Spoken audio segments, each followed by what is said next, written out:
back of the rim. Got it! Oh, the slam! Using Curry way downtown. Oh, what a shot from Curry! My original prediction, Heat in 5. The actual result, Heat in 5. But not for the reasons that I thought.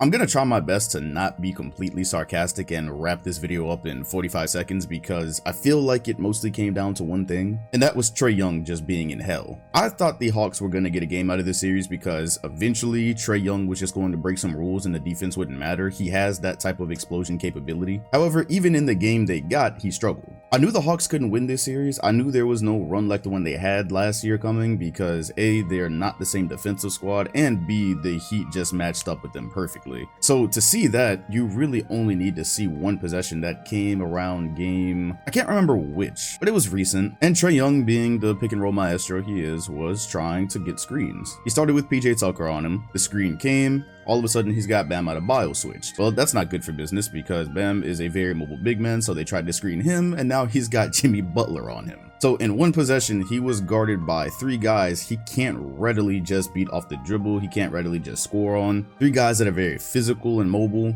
and the Heat deployed every bit of that to give Trae Young what is, the worst playoff series of his young playoff career. He's only been there once, but at 15 points a game, shooting 31% from the field and 18% from 3. Yeah, that's just not even gonna get anywhere near close to cutting it. The only time Trae Young had open shots in this series was maybe in transition, and even one of those got snuffed out by Oladipo last night. If he wanted to pull up from the logo, which while they're pretty shots, they're not efficient ones. And if, the defense broke down in transition and he was open for a 3. That was literally it. Those were the best looks that he had. By taking him out of the series, you're making somebody else on the Hawks beat you. And while DeAndre Hunter had a really good series, I actually, because of this flash, am looking forward to his future. I was looking forward to it last year, but this was a nice pickup for him. However, he's not the guy that's going to win your team a series yet. Neither is Bogdanovic. Danilo Gallinari is far past that time, and boy, at the end of game 5, that was just kind of miserable. They were down 3, and the Heat's defense on the perimeter was so solid that he settled for trying to draw a foul on a mid-range shot. That's really how tough it was. And then instead of fouling, when the Hawks needed 3 at the very end, they trapped him in the corner and made him pass it under the basket when they needed 3. So yeah, Trae Young struggled. He had a nice little game winner when they did not call the timeout because they understand the value in not calling the timeout. And then the next game, it felt like for some of the first half they might be able to tie it. The Heat went on an insane defensive run and never really looked back. Miami set the tone instantly though. As a matter of fact, it was really Jimmy Butler. Is 2020 Finals Jimmy back? For this series, he averaged 30 points, 8 rebounds, 5 assists, and 3 steals, but that's not the kicker. 54% from the field, 43% from 3. He made 7 of 16 3-point attempts, and if you've been paying attention to Jimmy and the Miami Heat at all this season, you know why that is significant. Contending teams were looking to come in and play the Heat this year and completely ignore Jimmy Butler for a playoff series, at least while he's dribbling the ball around the perimeter. If you can sag off, if you can go under screens, that makes their job way more difficult. So naturally, he went and put a shooting sleeve on. The rest so far is history. If I'm not mistaken, his first bucket of the series was a 3. So from the jump, he came in to address a problem that could,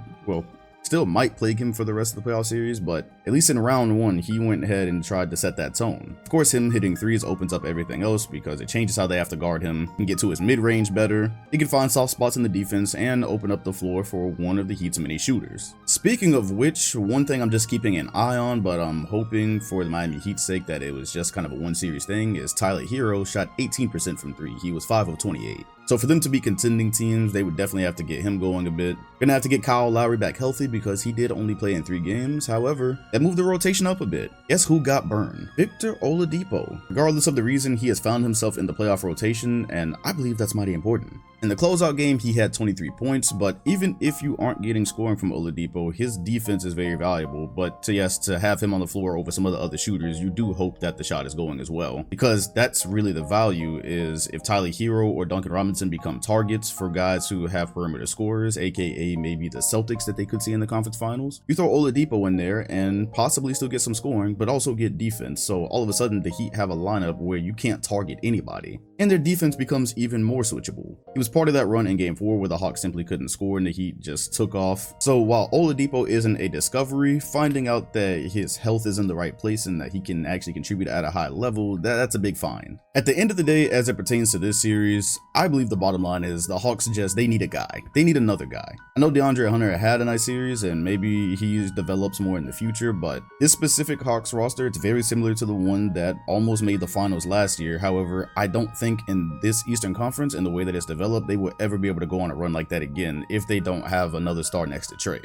It snuck up on everyone in 2021, but the problem they're going to run into is the one that they had in this series. The playoff book is out on them now. They can't sneak up on people, and a contending team will know that if you can shut Trae out, if you can keep him on the perimeter, if you can keep him from putting your defense in rotation, their other options are probably not going to beat you. That was the main problem that the Cavaliers had in the playing game. They simply did not know how to defend Trae Young pick and roll. They didn't know whether they wanted to switch. They didn't know if they should trap, go over. They just got really confused as he spammed it, and they won. Going forward, to duplicate the success of last year, you're really gonna need guy number 2 next to Trae. It cannot be Trae in a lot of just acceptable and nice pieces. Also, Trae Young is going to have to get somewhat better on defense, because in a series like this where his offense did not balance it out, all of a sudden, you're in the post with PJ Tucker looking like a child. You're getting attacked in pick and roll and not even really giving effort on the switches. Superstar offensive players have gotten away without being great defenders in the past, but it can't be as bad as Trae is. So he's got some work to do on his end as well, because if he's averaging 15 points on no efficiency, there has to be something on the other end. Even Kyrie tries with his hands when he plays defense. He'll get scored on, but he'll try. Other than that, yeah, not much to say about this series. It was 1-8. This is not like the 1-8 in the West where injuries were affecting it.